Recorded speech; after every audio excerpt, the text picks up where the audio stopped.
اللهم استرنا فوق الأرض وتحت الأرض يوم العرض عليك. اللهم ارحم أمواتنا وأموات المسلمين، واشف مرضانا ومرضى المسلمين، وسد الدين عن المدينين. اللهم ارزق كل مشتاق للذرية الصالحة عاجلا وليس آجل. اللهم لا تجعلنا من الذين ضل سعيهم في الحياة الدنيا وهم يحسبون أنهم يحسنون صنعا. السلام عليكم ورحمة الله وبركاته. ازيكم حبايب؟ عاملين ايه؟ يا رب تكونوا في أتم صحة وفي أحسن حال. النهاردة مش عارفة والله اقول لكم ايه بالظبط. النهاردة انا كان معايا 30 جنيه. وطبعا البيت ما فيهوش اكل. صلوا بينا على النبي الاول كده ونقول ايه، بسم الله الرحمن الرحيم. نزلنا السوق انا وملك بنتي. بقيت عماله اقول لها: يا ملك، انا ما معيش الا 30 جنيه، طب هنجيب بيها ايه؟ والبيت ما فيهوش اكل خالص، حتى ما كانش فيه زيت ولا اي حاجه من دي خالص. فزي ما انتوا شايفين كده انا جبت الملوخية ديت كانت كيلو ونص ب10. جبت كيلو الا ربع ملوخية، والحمد لله وما شاء الله كانت مليانة ورق زي ما انتوا شايفينها كده، فرمت ورق كتير. والفلفل دوت الكيلو كان ب5. الفلفل ده كان مشكل، فجبت كيلو فلفل اهو نضفته زي ما انتوا شايفين كده. وفي نفس الوقت برضو جبت الطماطم ديت 2 كيلو. 2 كيلو ب5 جنيه. تمام، عدوا بقى معايا 30 جنيه. شوفوا 30 جنيه كانت مبروكة قد ايه، وجابت حاجات قد ايه. هي القوطة كانت مستوية شوية، فعشان كده الأربعة كانوا ب10. فأنا جبت 2 كيلو طماطم، وجبت كمان كيلو خيار. الخيار ملاحظين اللي هو كبير شوية، بس على القد، يعني على قد الفلوس. جبت كيلو خيار ب5 جنيه. وجبت كمان برتقان، قلت نعمله عصير. الكيلو ونص ب10. والثلاث جزرات دولت كانوا موجودين عندي في البيت، قلت اعملهم عصير. قلت يعني اعملهم على البرتقان. بصوا بقى، شوفوا ال30 جنيه ما شاء الله جابت حاجات قد ايه. والله بصوا كنت ماشية كده وعمالة اقول يا رب، طب انا هجيب ايه؟ طب هعمل ايه؟ الحمد لله ربنا ايه دلني اللي انا اجيب الحاجات ديت. ونضفت بقى كده زي ما انتوا شايفين كل الخضار وغسلته، وسلقت الجزر دوت حطيته يتسلق كده، وسبته المية بتاعته بالمية كده يبرد. وايه على بال ما ايه اخلص الدنيا ديت كلها، وعلشان يبرد طبعا كده عشان لما اجي اعمل العصير يكون بارد وحلو ما يكونش سخن. انا هعصر بقى العصير دوت. وما قلتلكوش العيش دوت كان العيش المدعم. دول 30 رغيف بجنيه ونص، ده من العيش المدعم الحمد لله. كان يوم العيش انا بجيب العيش كل 3 ايام بجنيه ونص. فمسكت بقى الفلفل كده، وانتوا عارفين اللي انا الفلفل هعمله ده يعني ايه. الفلفل بشويه، بحطه في فرن البوتاجاز. والحمد لله فضل ونعمة يا رب، الحمد لله اللي انا عندي البوتاجاز وعندي فرن البوتاجاز كمان. هعمله بطريقة صحية، هعمله مسقع. بصوا حتى ما كانش بصوا عندي زيت خالص، قلت نقطتين بس كده. انا مش هحط على الفلفل زيت ولا اي حاجة، هدهن بس الورق الكراسات دوت، ده ورق كراسات الرسم. بعمله كده بدل ورق الزبدة، بدهنه كده بنقطة زيت كده، علشان بس ايه ما يشوتش في الفرن وما يتحرقش ولا اي حاجة. بيبقى شبه ورق الزبدة بالظبط. غسلت الفلفل وقطعته كده زي ما انتوا شايفين، وهحطه زي ما هو كده على الورق ده، وهدخله الفرن. وطبعا انا كنت مخرطه الملوخيه هيت، وكمان مقشره التوم. كانت كل حاجه بقى ايه جاهزه. هعملهم كده بقى. بصوا مش هحط عليهم اي حاجه خالص، ادخلهم الفرن عشان الفلفل ده انا هعمله مسقعه. ايوه هعمله مسقعه من غير بتنجان. بتنجان غالي، هنجيبه ليه كيلو ب15 جنيه. وانا على الاقل بحتاج 2 كيلو في المسقعه، يعني احنا ما شاء الله عيله، الحمد لله الحمد لله يعني. فهعمل المسقعة بس الفلفل دوت، الفلفل المشكل دوت.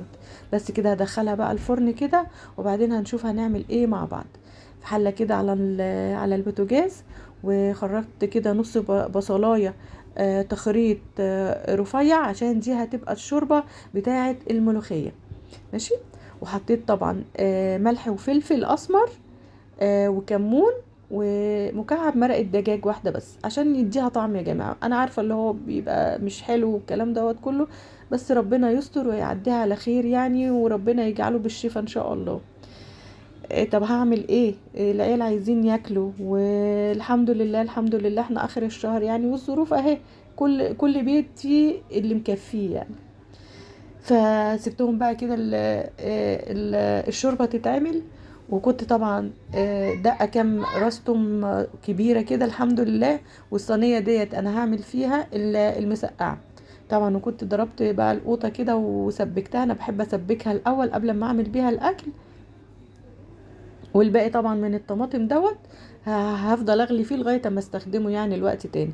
حطيت ملح وفلفل وكمون، ظبطت الدنيا كده. والناحيه التانية على العين التانية ديت دي الطشه بتاعه الملوخيه. كان هنا بقى كده الفلفل، بصوا جميل جميل بالطريقه ديت، وما بيبقاش بقى فيه زيت ولا اي حاجه. اه بالمناسبه انا حطيت حته، كنت عامله، كنت مسيحه ليا كده، مش ليا كانت عمة العيال كانت جايبه لي حته دهنه كنت مسيحاها. وحطيت حته صغيره عشان ما كانش عندي بصراحه ماده دهنيه الا هي. على المسقعه حطيت حته صغيره خالص. وكمان الطشه بتاعه الملوخيه برضو حطيت عليها حته دهنه صغيره. انتوا شايفين حتى كمان التومه لازقه كده في قلب الطاسه، عشان مش حاطه لها ماده دهنيه كتير. سقطت بقى الملوخيه. وانتوا عارفين يا حبايبي الملوخيه ما بتغليش، انا ما بحبش اغلي الملوخيه، يا دوبك هي بتقلب مره واحده كده واقوم طافيه عليها.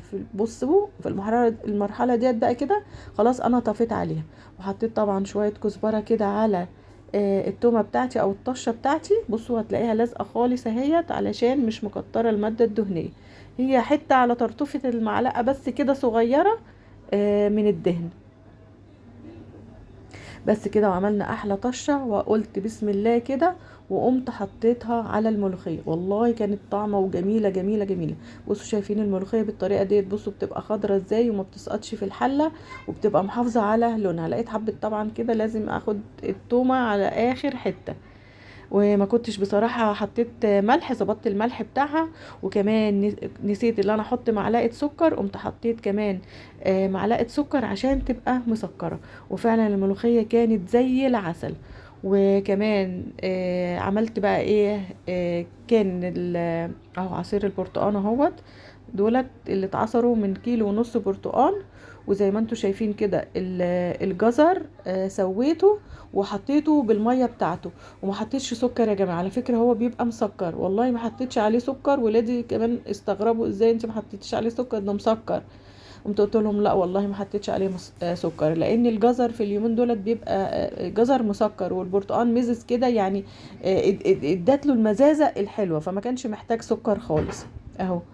وحطيته بقى في الكوبايات. بس كنت بتمنى بصراحة ان العصير دوت كان يبقى ساقع، لان الجو كان حر.